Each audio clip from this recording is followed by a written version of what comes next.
Diana Carrasquero, coordinadora del Observatorio de Derechos de Propiedad de Se Libertad.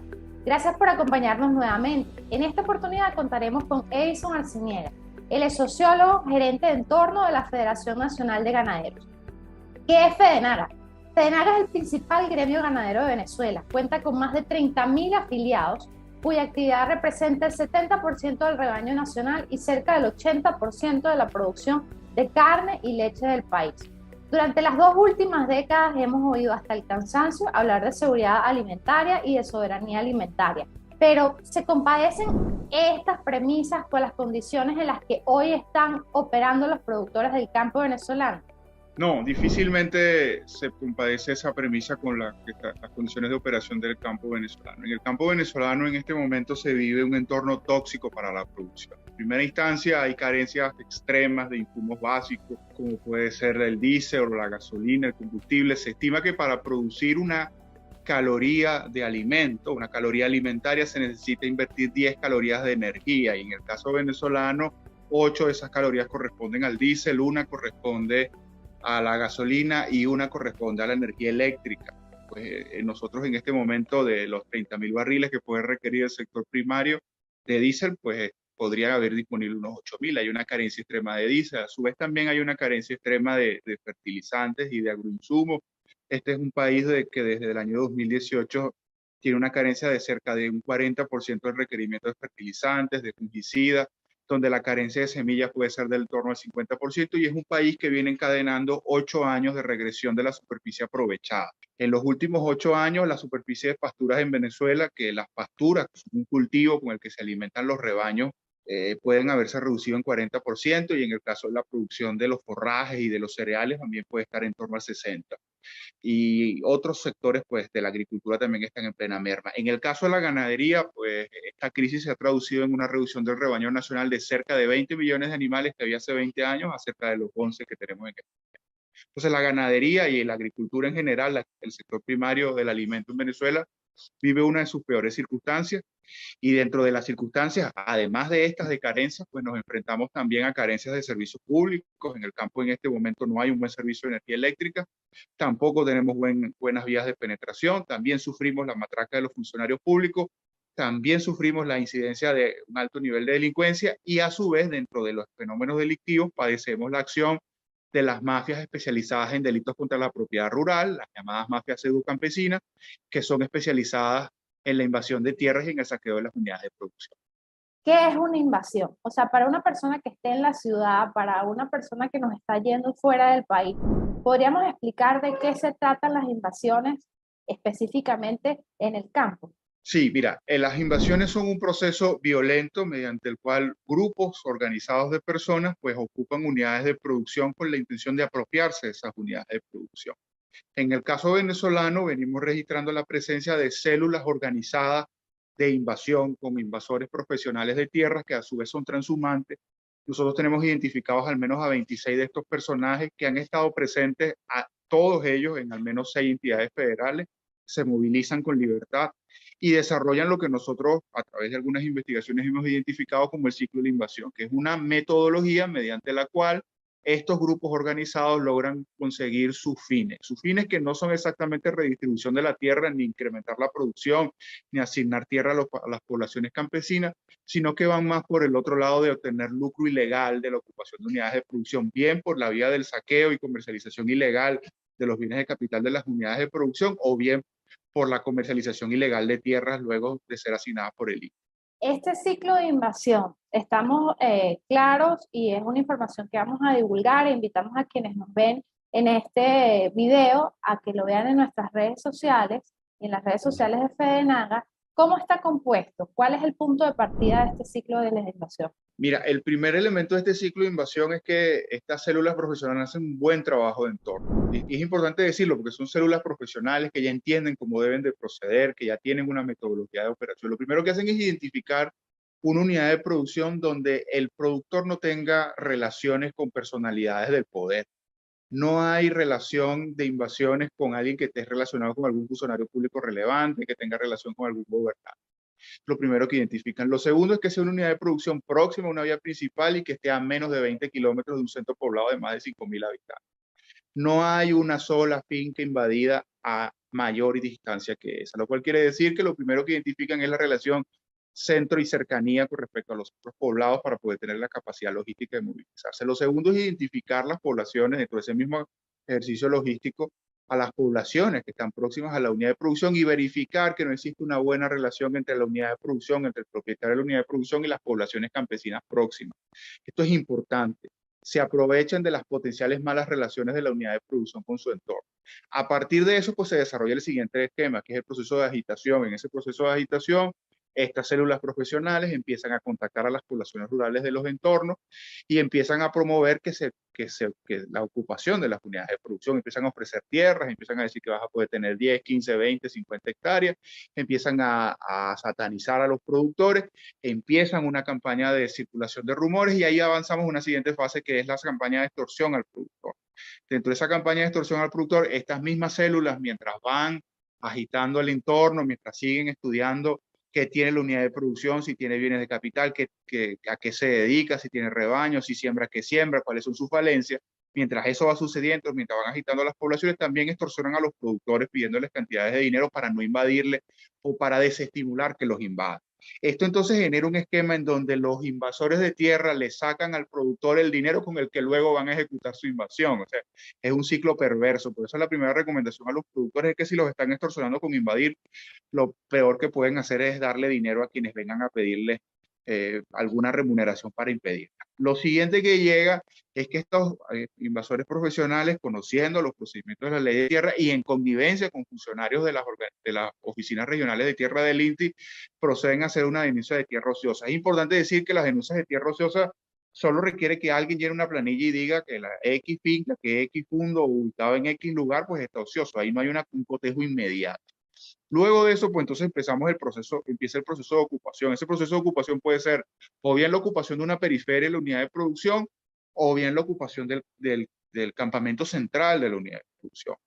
Esas ocupaciones por lo general son violentas, entran un buen número de personas, por lo general siempre superior a las 50, y a su vez avanzan en, en, en saquear la unidad de producción. Esto es relevante. Hacen una especie de profecía que van a hacer cumplir. Entran a la unidad de producción y lo primero que hacen es amedrentar a los trabajadores en un proceso previo, también en el mismo proceso de la ocupación, los amedrentan. Hay N cantidad de videos que te pudiese suministrar de cómo sacan a los obreros de las fincas de sus casas, de las casas que tienen dentro de la unidad de producción para que se vayan, de cómo atacan los tractores para que no trabajen, de cómo matan los rebaños, no solo el abigeato, que es el robo para aprovechamiento del animal, no, también el abigeato como ataque al animal simplemente para que no esté. ¿Por qué lo hacen? Y hay una preferencia específica de parte de estos grupos por las unidades ganaderas, porque cuando tú matas un animal, pues no es posible reponerlo de un día para otro, y cuando no tienes el número de animales que tus pasturas o la unidad de producción puede cargar, pues entonces se puede empezar a cotejar que es una finca ociosa. Puedes tener pasturas pero no tienes animales porque te los mataron y pueden cotejar eso. Ese proceso se empieza a desarrollar, un proceso de saqueo, un proceso donde matan a los rebaños, donde se llevan los tractores. Si tienes un centro de ordeño te lo saquean, si tienes unos galpones con insumos te lo saquean. O sea, se da un proceso en el cual se pierden, al menos durante los primeros 2 o 3 meses de la ocupación de la unidad de producción, al menos el 60% de los bienes de capital. Además de eso, pues entonces se avanza en una siguiente fase, que es la fase de consolidar la invasión. En esa fase de consolidación de la invasión, el productor padece el abandono del Estado. El Estado, lamentablemente, cuando acudes a la Guardia Nacional tiene órdenes de no intervenir en una invasión. Cuando acudes a un tribunal agrario, pues el proceso es lento, es un proceso que lo menos que dura son 6 meses, y en un proceso de 6 meses tú tienes total o parcialmente ocupada tu unidad de producción, estás sufriendo el desvalijamiento de tu unidad de producción, estás sufriendo el maltrato hacia tus rebaños, estás sufriendo el daño hacia tus cultivos, y se va cotejando, la invasión se va cumpliendo su primer objetivo, que es cotejar que tu unidad de producción está ociosa, la van convirtiendo en ociosa. Si logras por esa vía alguna medida judicial, pues nosotros tenemos identificados que menos del 10% de las sentencias o medidas administrativas que obligan a devolverle la unidad de producción y el desalojo de los invasores de tierra se ejecutan. Y entonces, pues, a pesar de que la legalidad te favorezca, de que hayas logrado demostrar tu cadena titulativa, de que hayas logrado demostrar que tu finca estuvo productiva hasta ese momento, por ejemplo, utilizando una lectura de satélite, pues no logras que eso se ejecute, a menos que logres que algún funcionario valiente se retrate contigo. Entonces, finalmente, después de que este ciclo se da y que, bueno, el productor finalmente pierde la unidad de producción y que estos bandidos logran que les asignen una carta agraria, esto pues se da un siguiente fenómeno, o sea, han dos fenómenos paralelos. En primera instancia es donde empiezan también a padecer las poblaciones rurales próximas a la unidad de producción que son ubicadas dentro de esta. Se da el fenómeno de extorsión a estos ocupantes. Los ocupantes tienen que pagarle a la mafia, al grupo especializado en comisión de delitos contra la propiedad en la ruralidad, tienen que pagarle por la asignación. Entonces, también se da una gran recirculación. Nosotros hemos detectado en al menos 60 casos que los ocupantes iniciales en un lapso de al menos 4 meses ya han cambiado en un 70%. ¿Por qué varía tanto los ocupantes? Fundamentalmente por esto. También se da lo siguiente, que es la reventa de la tierra. Se supone que si vas a buscar que te den una tierra es porque tú necesitas producirla, ¿no? Pues no, pues estos grupos se especializan en revender, parcelan y revenden. Entonces este es un ciclo, tiene al menos entre 9 y 13 pasos, en el cual estos grupos pues logran pues, apropiárselo de los demás. Y en el proceso, pues también se había afectado la producción de alimentos, porque hay una relación directa entre las fincas ocupadas por estos procesos delictivos y la desactivación de esa producción. O sea, si se hace un análisis de discurso de algunos voceros o de manera conveniente se omite que hay una relación estrecha, significativa, entre la inseguridad alimentaria que hoy padece Venezuela y estas invasiones que tú has venido denunciando. Entonces, Claro, bueno, empecemos por decir que es inseguridad alimentaria. Inseguridad alimentaria es un índice que se mide, o sea, los índices de seguridad alimentaria se cotejan con la disposición calórica y proteica de las poblaciones. Es decir, la inseguridad alimentaria es el acceso suficiente, es el acceso insuficiente y poco variado a los macro y micronutrientes requeridos para la vida sana, traducido esto en pesos y kilogramos de alimentos de acuerdo a la dieta prototipo nacional. En el caso venezolano, nuestra dieta prototipo habla de que necesitamos unos 36 kilos, 740 gramos de alimentos para poder satisfacer en un mes las necesidades nutricionales del biotipo nacional. O sea, el prototipo de venezolano necesita eso para poder tener los 2.500 calorías, poder tener 75 gramos de proteína, 70 gramos de grasa y 480 gramos netos de aprovechamiento de carbohidratos. Ahora, en el caso del país, en el año 2010, que es cuando arranca esto con fuerza, pues tendríamos cerca de 45 kilogramos por persona. Estamos hablando de cerca de 10 kilogramos por encima de lo que se requeriría por persona al mes, ¿no? De eso, aproximadamente el 48% era producción nacional. Es decir, que si teníamos cerca de 45 kilogramos por persona, teníamos algo así como 22 kilogramos producidos en el país. Pasados 10 años, pues hoy la disposición de alimentos por persona está en torno a los 21 kilogramos, estamos casi 15 kilogramos por debajo de lo que debiésemos tener, por eso tenemos una situación de inseguridad alimentaria aguda en el país. Además de esta situación de inseguridad alimentaria aguda que tenemos en el país, pues tenemos una emergencia humanitaria compleja que se coteja porque tenemos al menos 15% de la población con desnutrición aguda, moderada o severa. Y esto en términos de peso se explica en el hecho de que falten 15 kilogramos de alimentos por persona. Ahora, ¿qué pasó con los 22 kilogramos de producción de alimentos nacionales que teníamos hace 10 años? Pues se redujeron a 4. Pasamos de producir 22 kilogramos de alimento por persona hace 10 años a producir apenas 4 kilogramos. Pasamos de producir 10 millones de litros de leche al día hace 10 años a producir apenas 3.5. Y cuando tú vas revisando en el caso de la leche, por qué se reduce la producción de leche y revisas las poligonales lácteas de Venezuela, pues te empiezas a ver que hay una relación cercana entre la reducción del rebaño lechero y también del cárnico, pero sobre todo del lechero y las invasiones. Circuito lechero relevante del centro del país, del centro occidente del país, la cuenca del río Yaracuy en el municipio de Beroe. Esa cuenca perdió 20.000 hectáreas aprovechadas por ganadería. Ahí se pueden haber desarraigados unos 300.000 animales de vocación lechera. ¿Qué pasó allí? Grupos de invasores profesionales de un movimiento mal llamado Cimarrón se metieron y ocuparon las tierras. Cuando tú las revisas, hoy están plenamente ociosas. Donde antes habían 300.000 animales, hoy hay maleza. Lo mismo sucede en el Piedemonte Barinés. Barina puede haber perdido la mitad de su rebaño producto de la acción de las invasiones. Ocupan las tierras matan los rebaños, los revenden, o en el caso de otras zonas como las de la caña de azúcar, se roban la cosecha que estaba sembrada, pero luego no siembran y luego se desarraigan. Entonces, hay una relación directa entre la disminución del aprovechamiento productivo, la reducción del aprovechamiento ganadero. Nosotros hemos perdido todo esto, el rendimiento por vaca en Venezuela. Nosotros teníamos un promedio de 12 litros de leche por vaca y producto de la degradación del entorno de inversión, porque a su vez esto no solo es que se afecta a las unidades de producción que son efectivamente ocupadas por estos grupos delincuenciales, que no son campesinos, porque el campesinado venezolano, que a mí como sociólogo me gusta reivindicarlo como el génesis de la nación, como una reserva moral e identitaria del país, es gente honesta, sobre todo gente conservadora y laboriosa. No son representativos estos grupos del campesinado. Estos grupos que se hacen pasar por campesinos, pues no solo afectan esas unidades, sino que degradan el entorno de inversión y quien sí sigue produciendo, pues tiene el temor de que mañana les toque a ellos, esto es una lotería.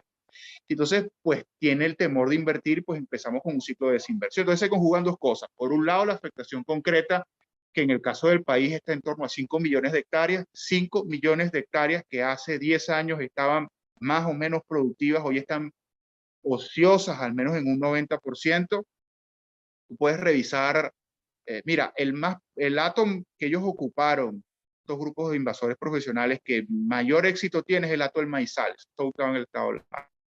Ese hato hoy produce el 8% del maíz que producía hace 10 años y es el más productivo. Entonces, hay un esquema que vale la pena cotejar. Ha Y caído la producción. una de las cosas que habría que hacer, digamos, la salvedad para quienes no lo conocen, es invitar a revisar el último informe de la FAO, en donde se establece precisamente que como una de las recomendaciones para el Programa Mundial de Alimentos, como las acciones urgentes, es la necesaria siembra del maíz. Entonces, fíjate, lo que tú estás diciendo precisamente en relación a los niveles de productividad de esta unidad que fue invadida. Hoy por hoy, 8% de lo que en algún momento llegó a producir en manos de sus legítimos propietarios. Así. O te puedo citar un fondo que era el fondo estrella de producción de caña de azúcar en Yaracuy, algo que conozco bastante bien, que es el fondo Guaremal. Ese era un fondo de 20.000 kilos, creo que eran 20.000 toneladas de caña. 20.000 kilos de caña, perdón, 20 toneladas de caña, hoy no producen ni una tonelada de caña. Entonces, esa es la realidad. Estamos hablando de gente que se mete y que es importante decirlo, estos son grupos que tienen una estructura clara de lucro. De lo que tú dices, Edison, ¿qué queda claro? Queda claro que la afectación de la propiedad de un productor no termina en esa afectación que sufre el productor en primera persona, sino es una afectación y una lesión que se le hizo al país. Plenamente, mira, tenemos al menos tres niveles de afectación. La primera afectación es la afectación del productor agropecuario que pierde su patrimonio, que pierde su modo de vida, que pierde el trabajo de generaciones, porque en Venezuela los productores agropecuarios en promedio tienen 5 generaciones. Entonces, esa es la primera afectación, una afectación directa. La segunda afectación es la afectación de las poblaciones rurales circundantes. Nosotros hemos perdido cerca de 200.000 familias rurales en los últimos 10 años. Eso es, si lo multiplicamos por 5.4, eso es más de 1 millón de personas que abandonaron la ruralidad. Es el mayor éxodo rural desde los años 80. ¿Eso a qué se debe? A la pérdida de los empleos rurales. Porque esa finca que antes generaba 20 puestos de trabajo, después de la invasión no generó ninguno. Y a 5 kilómetros, a 10 kilómetros de esa finca había un caserío donde estacionalmente parte de las familias de ese caserío iban a trabajar esa finca, pero ya esa finca no existe. Aquí las poblaciones perirurales están viviendo un fenómeno parecido al de casas muertas, pueblos donde no quedan trabajadores, donde solo quedan los abuelos y los niños, porque los que están en edad laboral han tenido que emigrar porque no hay trabajo en el campo. Parte de lo que genera esta oleada de invasión es que al desactivar las unidades de producción, pues desactivan toda la cadena de logística de servicios y de demandas de insumos que tienen las unidades de producción, y eso va generando desempleo no solo los que trabajan directamente en las unidades de producción, sino en la cadena de servicio a las unidades de producción. Eso se ve con especial énfasis en el sur del lago, se ve en el Piedemonte Barinés, se ve en zonas del estado portuguesa, donde tú empiezas a ver pueblos que hace 10 años eran pueblos boyantes, donde habían 4 ferreterías y 3 agropecuarias, y hoy están cerradas las 4 ferreterías y 2 de las 3 agropecuarias. Pero hay una tercera afectación que es la más grave, porque es una afectación que se traduce en desnutrición. que es la afectación que significa la reducción de la producción de alimentos y de la disposición de alimentos general del país. Si en Venezuela hoy se recuperase la capacidad adquisitiva de los venezolanos, la que tuvimos hasta 2014, el país le faltaría aproximadamente el 50% de los alimentos para satisfacer la demanda de los consumidores. Pues esto se traduce en subnutrición. Esto se traduce en que una persona que debería de consumir 2.200 calorías está consumiendo 1.500. Esto se traduce en que un niño que debió consumir al menos unas 1.900 calorías y unas 70 gramos de proteína al mes, pues al día pues no los está consumiendo, y tenemos el retardo de talla que tenemos hasta 10 centímetros de retardo a los 8 años, que tenemos un tercio de los niños en esa situación. Hay una relación directa entre que haya caído la producción de alimentos, entre que no haya empleos suficientes en la ruralidad y en que no haya suficientes alimentos en el país y que se haya incrementado la dependencia de las importaciones. Nosotros desde el año 1952 importamos entre el 45 y el 55% de los alimentos. Eso ha sido histórico, eso fue así porque nuestro campo no ha sido exactamente el más productivo en algunos rubros, sobre todo en el rubro cerealero. Pero es que en este momento no importamos el 55% de lo que se consume, en este momento importamos el 82% de lo que se consume. En efecto, en este país más del 80% de los productos agroindustriales son nacionales, porque la harina de maíz precocida es procesada en el país, es producto de una industria venezolana, pero la materia prima que esa industria procesa es extranjera. O en este país tenemos la contracción de la industria avícola, en el caso de la producción de pollo, no la de huevo, porque no tenemos soya, porque no la producimos, o no tenemos maíz para alimentar los pollos. Y esa es nuestra tragedia. O la contracción del rendimiento de las unidades ganaderas. En este país logramos colocar un animal en matadero a los 25 meses y estamos tardando 32 y 35 meses porque no tenemos condiciones para alimentar en forma óptima y eficiente a nuestros rebaños. Era un país de 13 litros de leche por animal y estamos en 7, bajando a 6. Esa es nuestra tragedia. Y hay unos responsables directos. Diría que al menos el 60% de la responsabilidad de la contracción de la producción de alimentos nacionales y por lo tanto de la contracción de la disposición de alimentos nacionales a disposición de los consumidores se debe a la acción de estas mafias. Son delincuentes contra la seguridad alimentaria. Y en este caso, ¿hay conciencia real entre, digamos, la población, el gremio, de la importancia de la defensa del derecho de propiedad? Porque además no es atractivo hablar de defender el derecho de propiedad. Tienes que dar vueltas y decir, bueno, mira la relación que tiene con la alimentación. O sea, hay después de estos 20 años de esta política de ataque contra los derechos de propiedad una conciencia real de la importancia de su defensa. Primero hay que decir que hay una relación directa entre productividad y propiedad, entre inversión y propiedad. Sin garantía de los derechos de propiedad no hay un ciclo virtuoso de la inversión. Si yo no puedo tener la garantía de que lo mío es mío, pues no le voy a meter dinero a eso. Y por lo tanto no va a haber expansión de la producción ni de las actividades económicas. ¿Hay condiciones en el país hoy? Pues bueno, yo creo que luego del colapso del Estado rentista, este Estado que le hacía dumping comercial a la producción, porque este país hay que decir que el gobierno en algunos momentos llegó a importar carne que costaba $4 en Uruguay, la vendían $1 en el país. La carne nacional estaba a 2.5, que es más o menos lo que siempre ha estado, y el Estado la vendía a $1.50 por debajo del precio de la carne nacional, en vez de, por ejemplo, darle ese dinero a la producción nacional y comprar la carne a los de adentro. Pero bueno, este Estado ya no tiene los recursos que tenía antes y creo que la simple lógica económica está obligando a los actores económicos del gobierno a variar su discurso y sus prioridades. Ya hoy el Estado venezolano no es el principal dinamizador de la economía. Somos los privados. Y si el Estado no construye condiciones, pues no dinamizamos la economía. Y si no dinamizamos la economía, ellos no recogen tributos. El Estado se está volviendo dependiente de los tributos internos y no de la renta del petróleo. Y eso empieza hacer que los derechos de propiedad se pongan en valor y que podamos entonces frente al Estado hacer la abogacía que nos corresponde hacer. Que ahora lo que nosotros hace 10 años decíamos y que era profundamente impopular, ahora se empieza a volver popular hasta dentro del propio partido de gobierno. Entonces, creo que tenemos que recuperar nuestras banderas históricas de defensa de la propiedad. Creo que tenemos que contar el relato de lo que pasó por irrespetar la propiedad. Creo que tenemos que explicar que sin propiedad no va a haber seguridad alimentaria, porque sin propiedad no va a haber inversión que permita producir alimentos, porque el alimento tiene dos condiciones inherentes. Y ahí entramos en algunos temas axiológicos. En primera instancia es que el alimento es un derecho humano, pero también el alimento es un bien de mercado. Para que haya alimentos alguien tiene que esforzarse en invertir tiempo, recursos, utilizar su genio para producir, Y esa persona tiene que tener una remuneración de condiciones de mercado, la que el mercado sea capaz de fijar en condiciones de oferta abierta, ¿no? Entonces, para poder garantizar entonces un derecho humano como es el derecho a la alimentación, se necesita un conjunto de actividades económicas en condiciones de mercado. Hoy lo podemos reivindicar porque hoy el Estado no nos puede sustituir con importaciones.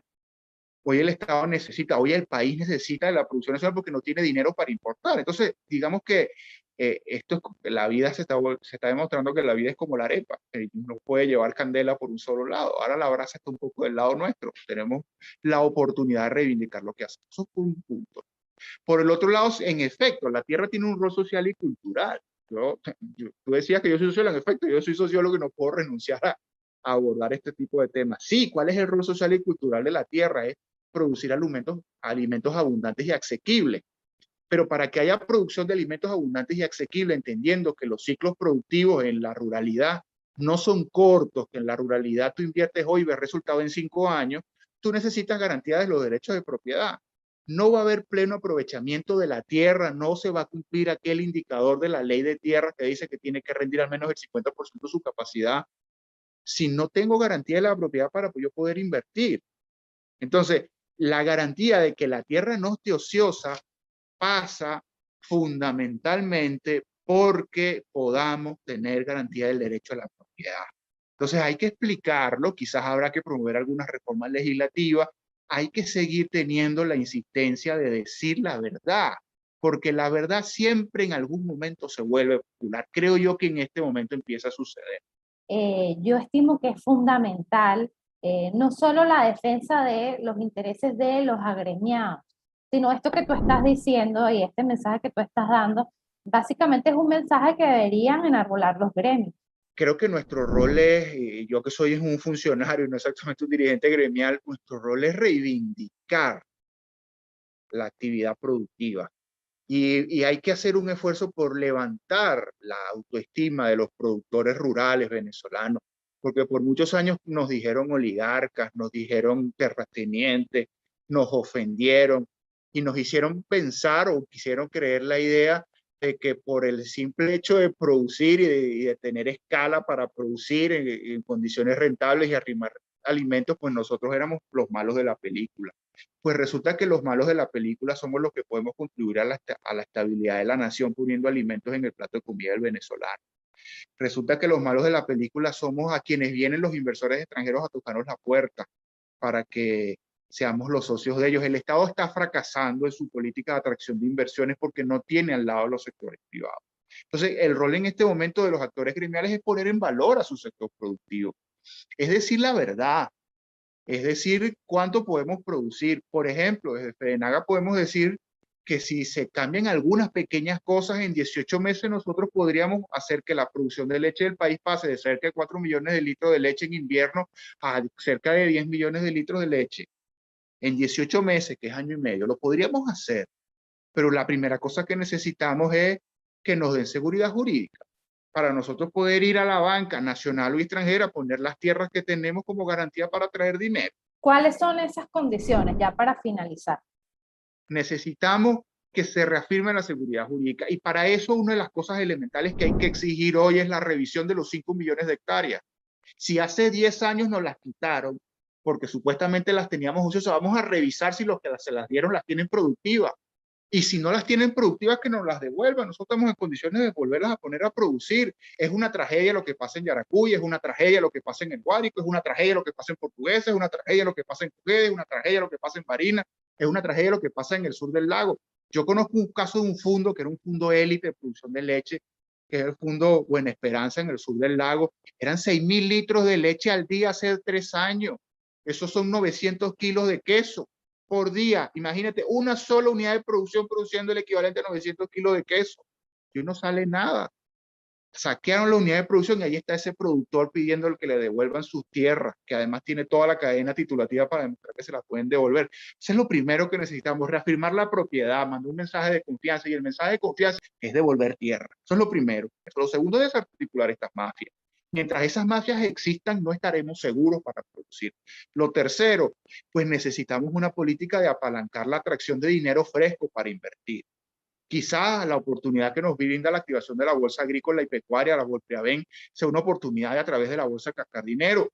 Quizás a través de la flexibilización del encaje monetario en los créditos para que condicionadamente el dinero pueda fluir a la producción, pues necesitamos dinero fresco, porque el gran problema de los productores es que en este momento estamos descapitalizados. En este momento la producción pues no tiene dinero líquido, el ganadero tiene ganado, pero no tiene dinero en el banco. Entonces necesitamos dinero, pero fíjate que en ningún momento te he dicho que le estamos pidiendo al Estado que nos dé el dinero, sino que nos permita nosotros salir a buscar nuestro propio dinero. Porque una de las cosas buenas de esta crisis es que queremos hacer, que está la oportunidad para hacer las cosas sin el Estado, con autonomía, con mucha más libertad económica, asumiendo los riesgos los privados. Eso es bueno, siempre es buena esa autonomía. Y lo otro, pues necesitamos acceso a insumos básicos como diésel y como energía eléctrica, pero aquí también si el Estado no puede, pues que nos permita importarlo. Pues necesitamos las condiciones básicas, lo que tiene cualquiera, lo que tienen los productores dominicanos, lo que tienen los productores colombianos, lo básico.